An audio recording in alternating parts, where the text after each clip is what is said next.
Et coucou, on se retrouve comme chaque semaine pour un point actu BL sur la semaine à venir. Alors cette semaine, comme tu peux le voir sur l'écran, le tour sera vite fait parce qu'au final, il n'y a pas grand-chose en matière d'événements, que ce soit en anniversaire ou bien alors au niveau des sorties et fin de série. On fêtera quand même lundi les 45 ans de Takezai Terunotsuke. On est dans les acteurs matures. Alors lui, si vous ne le connaissez pas, c'est un acteur japonais donc qui a joué dans la saga des novellistes pornographeurs en fait, qui jouait en fait le sensei qui écrit des nouvelles érotiques donc. Et puis pour revenir dans la jeunesse thaïlandaise, mercredi on fêtera les 27 ans de First Chalongrad, donc c'est le first de Don Seno. Et puis dimanche, on fêtera les 26 ans de Sita Winan, qui est connu voilà, pour son pairing Jimmy C, vu notamment dans Last Twilight. Alors, cette semaine, j'ai eu beau chercher, je n'ai pas trouvé de début ou fin de série.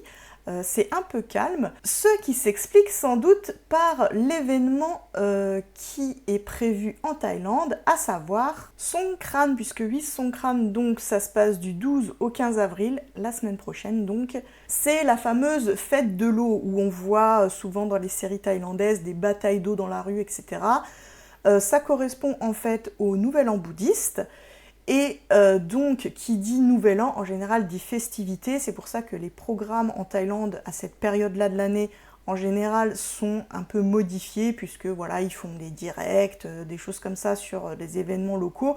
Et du coup, certaines séries, la semaine prochaine, vont sans doute sauter un épisode, puisque certains épisodes peuvent éventuellement être déprogrammés à cause des festivités. Pour ma part, entre ça et l'absence de fin de série, je vais devoir aller piocher dans ma BL liste à voir. Du coup, théoriquement, puisque vous voyez cette vidéo à partir de dimanche soir, moi, là, à l'heure où je tourne, on est vendredi. The Last Time, je devrais l'avoir déjà vu au courant de ce week-end, si je ne me suis pas trompée, et si le dernier épisode est bien publié ce week-end sur WeTV. En toute logique, la semaine prochaine, ce sera donc le lancement pour moi du visionnage de Perfect Ten Liners. Perfect Ten Liners, c'est un peu plus long, il me semble, qu'une série traditionnelle, donc je suppose que ça me prendra une bonne partie de mon week-end et je suis pas sûre de regarder un autre BL à la suite.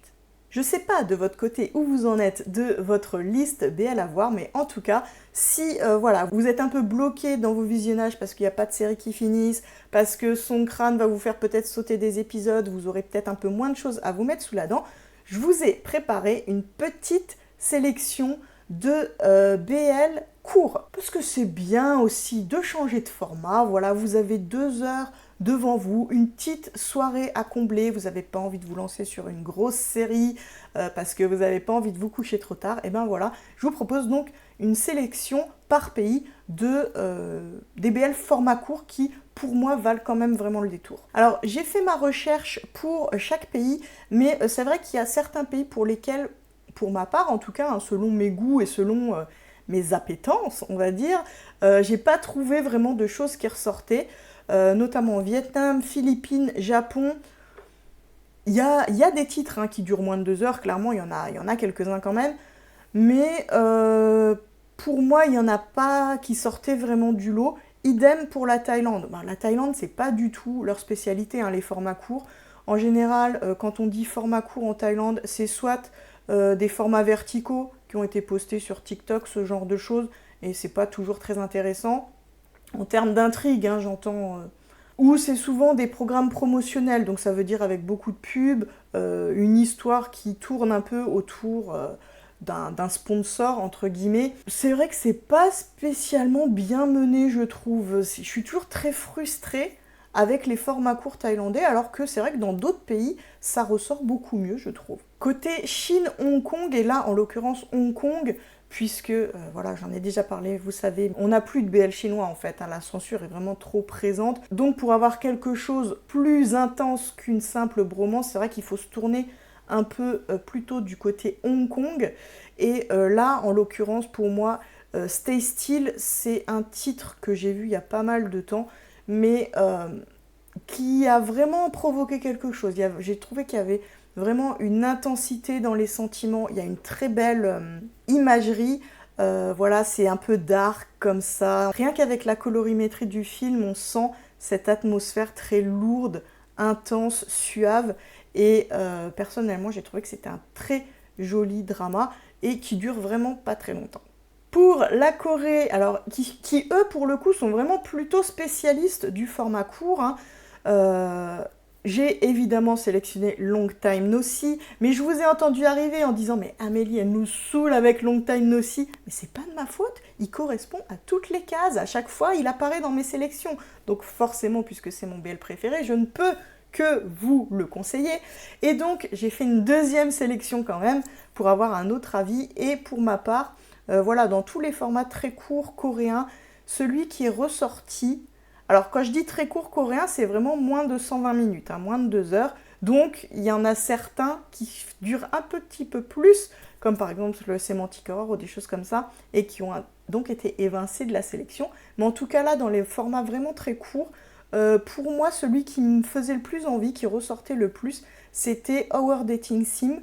Parce que je me souviens d'un BL entreprise et un peu dans l'high-tech. J'ai un souvenir très frais, très sympa en fait de cette série. Et du coup, voilà. Côté Taïwan aussi, j'en ai sélectionné 2. Alors tout simplement parce que mon préféré, entre guillemets, il est sur Netflix et je sais que c'est pas une plateforme que tous les fans de BL affectionnent particulièrement ou ont spécialement à disposition. Mais en tout cas, voilà, ton nom en plein cœur, Your Name Engraved Erin, accent de folie comme à mon habitude. Honnêtement, je l'ai vu qu'une fois, mais je pense que c'est vraiment à voir au moins une fois. Voilà, j'en dirai pas plus, c'est vraiment très intense émotionnellement. Et donc du coup, j'ai sélectionné quelque chose qui se rapproche un peu plus à les BL traditionnels pour le coup. C'est la mini-série Innocent, parce que moi j'avais beaucoup aimé personnellement la complexité des personnages, l'attendrissement qu'on peut avoir et la profondeur psychologique de ce BL. C'est quelque chose qui me parle beaucoup. Et alors là, c'est bizarre parce que dans la sélection que j'ai faite, on n'est vraiment pas sur des BL bonbons, BL feel good, tout ça, mais par contre des vraies belles histoires, quoi. Un point torturé comme on aime, enfin comme j'aime en tout cas. Voilà, pour moi ces deux-là, ce sont vraiment quand même de grands BL. Et pour la sélection hors Asie, alors là pareil, je vais pas en faire des caisses parce que déjà je vous en parle déjà assez souvent, que c'est mon film préféré hors Asie. Film gay préféré, honnêtement, hein. Clairement, de loin. Je ne sais même pas combien de fois je l'ai vu, je dirais à vue de nez, j'ai pas compté, mais 15 ou 16 fois. Là, c'est pareil, c'est sur Prime Video, donc c'est pas une plateforme que tout le monde a forcément. Mais en tout cas, Red, White and Royal Blue, My Dear Fucking Prince. Comment dire, tant d'émotions, tant de bonheur. Pour moi, ce film est parfait, en fait. Je n'ai rien à enlever. J'aurais peut-être des choses à ajouter, parce que finalement, le seul bémol, c'est que c'est tellement court. Parce que là, on est sur 2 heures quasiment pile poil. Et c'est vrai qu'on aimerait tellement en voir plus. Ils sont tellement choux, c'est tellement... J'adore, tout simplement. Donc si vous avez l'occasion, vraiment, je pense que c'est le film gay à voir qui va vous réconcilier avec les films gays. Voilà, j'espère que vous aurez apprécié cette petite sélection de BL format court. Si vous voulez voir plus de vidéos de ce genre, si vous avez des questions à me poser, n'hésitez pas à le faire. Je vous répondrai dans une prochaine vidéo avec plaisir. D'ici là, je vous souhaite le meilleur. Prenez bien soin de vous. On se retrouve très vite dans une nouvelle vidéo BL. Ciao, ciao!